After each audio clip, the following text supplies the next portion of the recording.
प्रश्न 6। दिए गए प्रत्येक प्रश्न में लुप्त पद को ज्ञात कीजिए। प्रश्न 6। तो प्रश्न 6 है 24, 20, 37, 31, 25, प्रश्नवाचक चिन्ह, फिर 26, 36, 19। तो इसमें हम क्या करेंगे, 24, 20 और 37 को जोड़ेंगे तो कितना आएगा। देखिए 24, 20 और 37, तो 7 4 11, 3 2 5, 5 2 7 1 8, यानी 81 आ रहा है। अब देखिए ये तीनों को जोड़ते हैं तो 9 6 15, 15 6 21, हाथ में रहा 2, तो 2 1 3, 3 3 6, 6 2 8, तो ये भी 81 आ रहा है। देखिए ये तीनों को जोड़ने पर भी 81 आ रहा है और ये तीनों को जोड़ने पर भी 81 आ रहा है। तो यही चीज़ इसमें भी लागू होगा, ये तीनों को जोड़ने पर भी 81 आएगा। तो 81 में से अब 25 और 31 को जोड़ते हैं, कितना आएगा। तो 5 1 6, 5 1 6, 3 2 5, यानी 56। तो 81 में से 56 को घटा लेंगे, 81 में से 56 को घटा लेंगे तो लुप्त पद ज्ञात हो जाएगा। तो 11 में से 6 गया 5, ये हो गया 7, 7 में से 5 गया 2, यानी 25। तो यहाँ पे हम क्या भरेंगे, 25। तो इसका सही उत्तर होगा 25। तो यहाँ पे क्या करना है, इसमें पहला कॉलम में क्या है, तीनों को जोड़ने पे 81 आ रहा है और इसमें भी तीनों को जोड़ने पे 81 आ रहा है। तो इसमें भी 81 आना चाहिए, इसलिए 81 में से ये दोनों को घटा लेंगे तो इसका उत्तर आ जाएगा। प्रश्न 7। तो प्रश्न 7 इस प्रकार है। प्रश्न 7 में है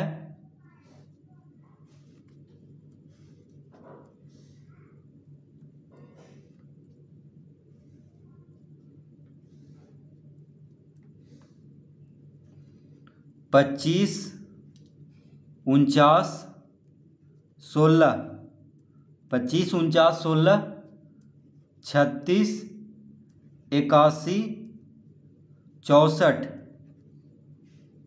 11, 16, प्रश्नवाचक चिन्ह।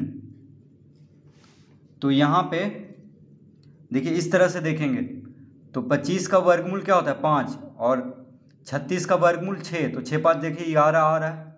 25 का वर्गमूल 5, 36 का वर्गमूल 6, तो 6 और 5 को जोड़ेंगे तो 11 आ रहा है, यानी 25 का वर्गमूल और 36 का वर्गमूल को जोड़ेंगे तो कितना आता है 11।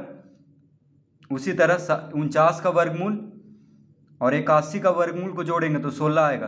देखिए 49 का वर्गमूल क्या होता है 7, 81 का वर्गमूल होता है 9, तो 9 7 16। तो यहाँ भी वही कर देंगे। 16 का वर्गमूल क्या होगा 4, 16 का वर्गमूल 4, 64 का वर्गमूल 8, 16 का वर्गमूल क्या होगा 4, 64 का वर्गमूल 8, 8 4 कितना हो गया 12, यानी यहाँ पे हम क्या भरेंगे 12। तो लुप्त पद में क्या भराएगा 12। प्रश्न 8। तो प्रश्न 8 में इस तरह से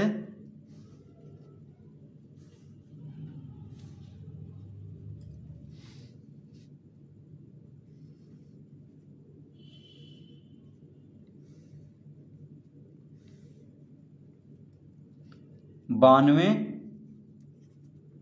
70, 48, 92, 70, 48, 64, 53, 42, 64, 53, 42, 52, 45, प्रश्नवाचक चिन्ह। तो यहाँ पे लुप्त पद को भरना है। तो यहाँ पे क्या किया गया है, यहाँ पे इसको हम कैसे हल करेंगे, तो 92 और 48 को जोड़ेंगे। देखिए 92 और 48 कितना होगा 140, 8 2 10, 9 4 13 1 14, तो 92 और 48 को जोड़ेंगे तो कितना आ रहा है 140। तो 140 को 2 से भाग देंगे, यानी 140 का आधा क्या होता है 70। तो 92 और 48 का जोड़ करके उसका आधा क्या आता है 70।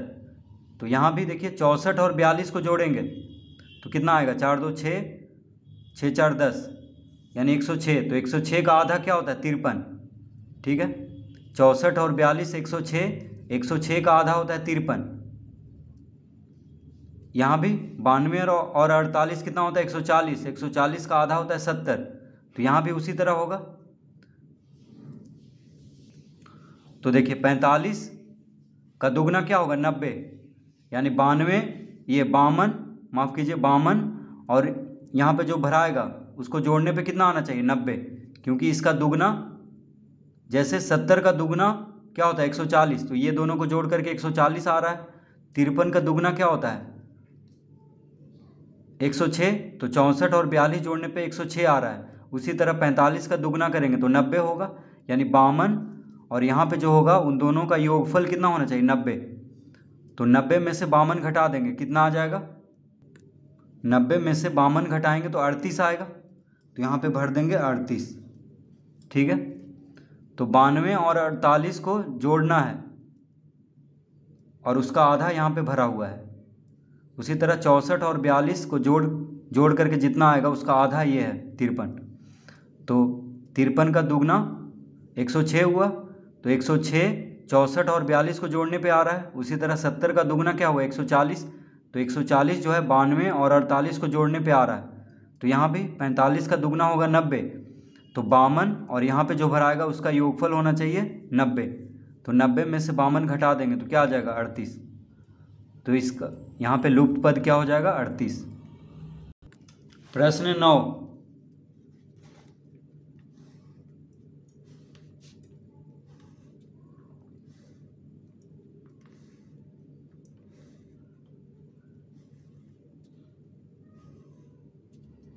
तो प्रश्न 9 में है 2 3 4, 2 3 4, 24 39, 24 39, प्रश्नवाचक चिन्ह 20 30 40, 20 30 40।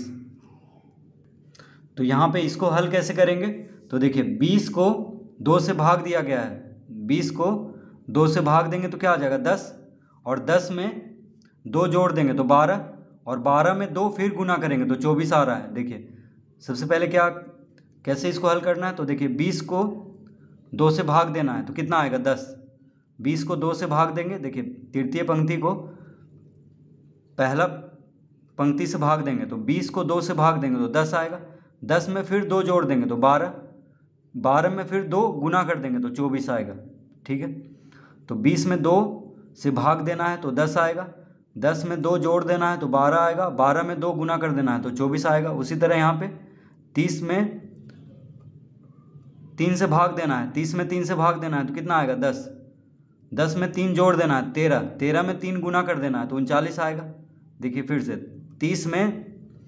30 को 3 से भाग देना है तो 10 आएगा, 10 में 3 जोड़ देना है तो 13, 13 में 3 गुना कर देना है तो 39। ठीक है, उसी तरह यहाँ पे भी 40 को 4 से भाग देना है तो 10, 10 में 4 जोड़ देना है तो 14, और 14 में 4 गुना कर देना है तो कितना आएगा 56, यानी यहाँ पे क्या भरेंगे 56। फिर से इसको समझ लेते हैं, तो 20 को 2 से भाग देना है तो 10, 20 को 2 से भाग देंगे तो कितना आएगा 10, 10 में 2 जोड़ेंगे 12, 12 में 2 गुना करेंगे तो 24। उसी तरह यहाँ पे 30 को 3 से भाग देना है तो 10, 10 में 3 जोड़ेंगे 13, 13 में 3 गुना करेंगे तो 39। तो यहाँ पे भी उसी तरह होगा, 40 को 4 से भाग देना है, 40 को 4 से भाग देंगे तो 10, 10 में 4 जोड़ेंगे 14, 14 में 4 गुना करेंगे तो 56, यानी यहाँ पे क्या भराएगा 56। प्रश्न 10,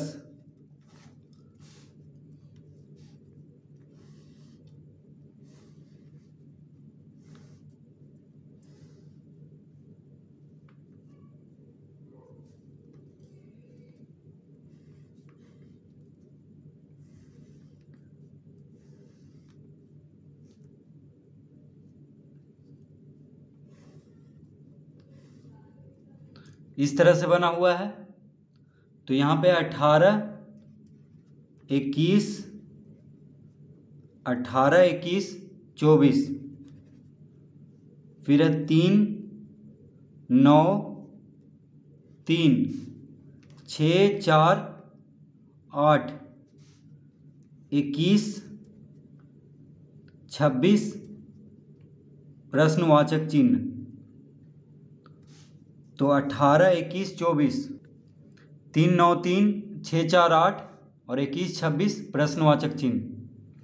तो यहाँ पे लुप्त पद को भरना है। तो इसमें इसको कैसे हल करेंगे? तो देखिए 18, यहाँ पे क्या है 18, तो सबसे पहले 6 से 3 घटा लेंगे तो 3 आएगा, और 18 में 3 जोड़ेंगे तो 21। उसी तरह 9 में 4 घटाएंगे तो 5, और 21 में 5 जोड़ेंगे तो 26। उसी तरह 8 में 3 घटाएंगे तो 5, और 24 में 5 जोड़ देंगे तो यहाँ पे क्या आ जाएगा 29।